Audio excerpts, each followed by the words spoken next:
केंद्रीय वित्त मंत्री निर्मला सीतारमण मंगलवार को भोपाल प्रवास पर हैं। वह यहां भारतीय विज्ञान शिक्षा एवं अनुसंधान संस्थान के 11वें दीक्षांत समारोह में मुख्य अतिथि के तौर पर शामिल हुई। दीक्षांत कार्यक्रम में विशिष्ट अतिथि के तौर पर मध्य प्रदेश के मुख्यमंत्री डॉक्टर मोहन यादव मौजूद रहे।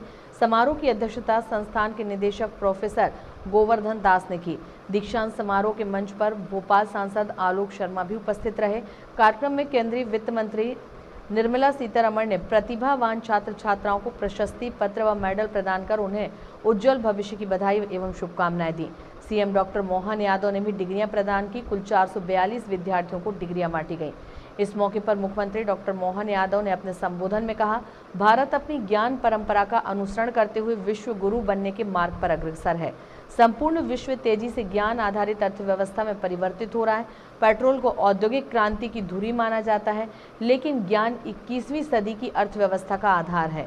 सीएम डॉक्टर मोहन यादव ने कहा कि एमपी एकमात्र राज्य है जहां 3 ट्रिपल आईटी है। वहीं उच्च शिक्षा के क्षेत्र में प्राइवेट भागीदारी लगातार बढ़ रही है।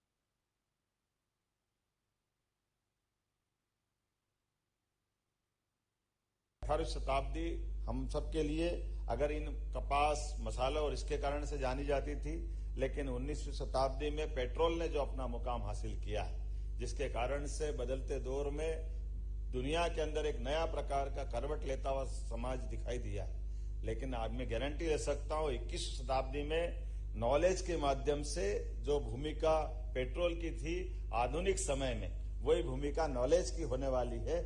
इसी आधार पर अब दुनिया हमारी तरफ भी देख रही है और बदलते दौर में खास करके हम सब जानते हैं कि आज का समय डाटा और सूचनाओं के संकलन के आधार पर है।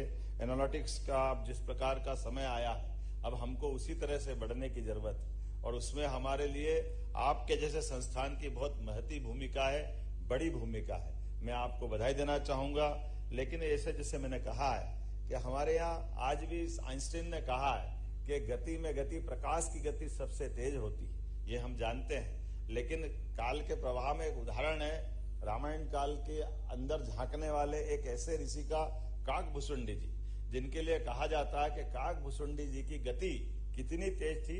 हम ये मानते हैं कि उनके पास ऐसा माना जाता है कि उनका अपनी गति इस प्रकार की थी कि भूतकाल की और वर्तमान काल की और इतिहास का भविष्य काल की तीनों गति में उनकी समान रूप से दक्षता थी। यही कारण है कि वो एक बार नहीं, 2 बार नहीं, श्री राम के भक्त थे तो 11 बार वो रामायण काल में बार बार प्रवेश करते, जिसको आज के समय में ऐसा मान सकते हैं कि किसी पिक्चर को आपको बार बार देखने की इच्छा हो। हमारे पास तो आज प्रोजेक्टर में पिक्चर लगा के देख सकते हैं, लेकिन उस गति के आधार पर वो उस काल में प्रवेश करके उन जीवंत घटनाओं को देखते हैं, जिसके बाद में उनकी अपनी एक अलग पहचान बनी। ऐसे कई रहस्य, जिन रहस्यों पे आज भी हमको प्रकाश